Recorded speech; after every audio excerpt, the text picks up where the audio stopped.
Now we will discuss the long questions. So the first long question is describe in detail the structure of bacterial cells, emphasizing on the gram positive and gram negative properties.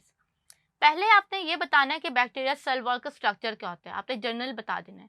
फिर उसके बाद आपने बताना है कि ये gram positive and negative terms कहाँ से आई, कि हम जब बैक्टीरिया के सेल वॉल को स्टेन करते हैं तो कुछ बैक्टीरिया की सेल वॉल स्टेन को रिटेन करती हैं, और जिन्हें रिटेन करते हैं उनको हम लोग ग्राम पॉजिटिव कहते हैं क्योंकि वो पर्पल इन नेचर होती हैं, और जो रिटेन नहीं करते उनको हम लोग ग्राम नेगेटिव कहते हैं क्योंकि वो पिंक इन नेचर होती हैं। तो इसके बाद आपने जो है वो इनके कंपैरिजन बताना है कि ग्राम वो रिटेन क्यों करते हैं, क्योंकि उनके जो सेल वॉल होते हैं उनमें सर्टेन केमिकल डिफरेंसेस होते हैं। तो वो केमिकल डिफरेंसेस विद हेडिंग्स जो है वो आपने कंपैरिजन में जो है वो एक्सप्लेन कर देने। इसका आंसर आपकी बुक के पेज नंबर 87 पे गिवन है। सेकेंड क्वेश्चन है right an account of the different methods for controlling the microbes, यानी हम लोग जब माइक्रोब्स को कंट्रोल करना है तो उसके लिए कौन कौन से मैथड्स हम लोग यूज़ कर सकते हैं। तो आपने 3 मैथड बताने हैं, chemical method, physical method and then हमारे पास जो इम्यूनाइजेशन एंड वैक्सीनेशन है। तो ये 3 मैथड्स होते हैं जिनसे हम लोग बैक्टीरिया को कंट्रोल कर सकते हैं। तो आपने जो है वो इन मैथड की पहले मेन हेडिंग देनी है और उनके अंदर जो आपके सब हेडिंग्स हैं उनको जो है वो आपने 1 to 2 लाइन्स में एक्सप्लेन कर देना है, और ये आंसर आपकी बुक के पेज नंबर 92 पे गिवन है। थर्ड क्वेश्चन है discuss the role of antibiotics and immunization in controlling the bacterial disease, what problems can arise due to the misuse of antibiotics. अब उन्होंने एंटीबायोटिक्स का रोल पूछा है और इम्यूनाइजेशन का बैक्टीरियल डिजीज में। इससे आपने लुइस पास्टर की होल स्टोरी नहीं लिखनी, आपने जस्ट बताना है एंटीबायोटिक्स क्या होती हैं, इम्यूनाइजेशन आप कैसे करते हैं through the process of vaccination. Vaccination आपने बता देनी है कि वो किस वर्ड से निकली हुई है, वो कैसे जो है वो उसकी डेफिनेशन क्या है, कि वो वीक अनएटेन्यूएटेड जो होता है बैक्टीरियल सेल्स होते हैं या उनके फ्रैक्शंस होते हैं जो कि आप बॉडी में इंजेक्ट करते हैं to induce the immunity in the body, ताकि फ्यूचर अटैक से जो है वो बच सके। तो वो आपने बता देनी है। फिर आपने बताना है कि वो कैसे बैक्टीरियल डिजीज़ को करती है। फिर आपने बताना है कि वो आपकी बॉडी को एंटीबॉडीज़ के ज़रिए प्रिपेयर करती है ताकि जब एक्चुअली वो disease actual viral and strain bacteria के अटैक करें तो आपकी बॉडी के अंदर ऑलरेडी एंटीबायोटिक्स हों और वो आपकी बॉडी को अच्छे से प्रोटेक्ट कर ले, डिफेंस कर ले। फिर आपने जो है फिर अब आपने बताना है एंटीबायोटिक्स का, यानी पहले आपने इम्यूनाइजेशन को डिस्कस करने के बाद आपने एंटीबायोटिक्स बताना है कि वो किस नेम से बनी है, क्या नाम है, क्या पर्पस है, किस तरह से एक्सट्रैक्ट होती हैं, क्या फंक्शन परफॉर्म करती हैं।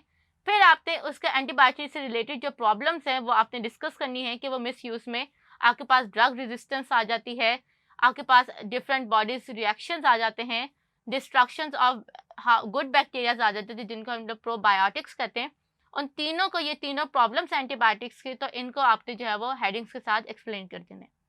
इसका आंसर आपकी बुक के पेज नंबर 93 पे गिवन है।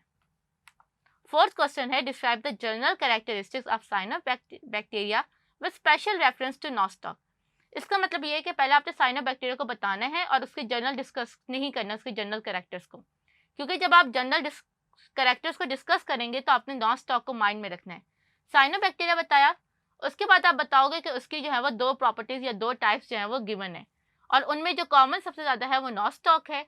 फिर नॉस्टॉक का जनरल स्ट्रक्चर बताएंगे कि वो उसके अंदर जो है वो कैसा ट्राइकोम्स होते हैं, हेट्रोसिस्ट होते हैं, एकाइनिट्स होते हैं, उनका क्या क्या फंक्शन होता है। फिर आप बताएंगे कि उनकी हैबिटेट क्या है, और एंड में आप डिस्कस करेंगे कि वो जो है वो कैसे रिप्रोड्यूस करते हैं और उनकी इकोनॉमी या इन्वायरमेंट में इकोनॉमिक इंपॉर्टेंस क्या है। जब इकोनॉमिक इंपॉर्टेंस की बात होगी तो वहाँ पे हम लोग जो है वो साइनोबैक्टीरिया की जनरल कैरेक्टर्स, जो जनरल एडवांटेजेस एंड डिसएडवांटेजेस हैं, सिम्बायोसिस हो गया, वाटर ब्लूम्स वगैरह हो गए, तो उन सबको भी आप डिस्कस कर सकते हैं। इसका आंसर आपके बुक के पेज नंबर 95 पे गिवन है। तो यहाँ पे जब हम लोग कैरेक्टर से बात करेंगे तो आपने जो है इसकी डायग्राम के थ्रू एक्सप्लेन करेंगे तो आपको ज़्यादा मार्क्स मिलेंगे। फिर उन्होंने पूछा है राइट की notes on Kush postulates of bacteria, shape and flagella, फिर फ्लैजिला ऑफ एंड पिली, ग्रोथ ऑफ बैक्टीरिया, यानी कि हमारे पास 4 नोट्स लिखने हैं। एक तो कुश पोस्टुलेट हैं, कुश पोस्टुलेट किसके, जर्म थ्योरी के। तो ये आपकी बुक के पेज नंबर 83 पे है। पहले आपको बताना है कि कुश, रॉबर्ट कुश कौन थे, उन्होंने क्या जो है वो शो किया, उन्होंने ट्यूबरक्लोसिस और क्लोरेला के डिजीज़ के बारे में एक्सप्लेन किया था, और ये he was the first one जिन्होंने लुइस पास्टर से पहले बताया था कि हर डिजीज़ के साथ कोई ना कोई जो है जर्म होता है वो एसोसिएट होता है, और इन्होंने दुनिया को टेक्निक्स बताई थी कि कौन कौन सी टेक्निक से आप उन जर्म्स को आइसोलेट कर सकते हैं without damaging your own body. तो फिर उसके बाद आपने कुछ पॉस्टुलेट जो जर्म थ्योरी के वो एक्सप्लेन कर देने। इसका आंसर आपकी बुक के पेज नंबर 83 पे गिवन है। देन हमारे पास शेप ऑफ बैक्टीरिया, इनके बैक्टीरियाज के कौन कौन से शेप्स हैं, उनमें आपके पास कॉकस है, बैसिलस है और स्पाइरल बैक्टीरियाज है, उन तीनों को आपने एक्सप्लेन करना है। फिर इसका आंसर जो है वो पेज नंबर 84 पे गिवन है। देन हमारे पास जो थर्ड नोट है वो है फ्लैजिला एंड पिली। पिली और फ्लैजिला में क्या डिफरेंस है, दोनों क्या क्या काम करते हैं, उन सबको आपने एक्सप्लेन करना है वन बाय वन।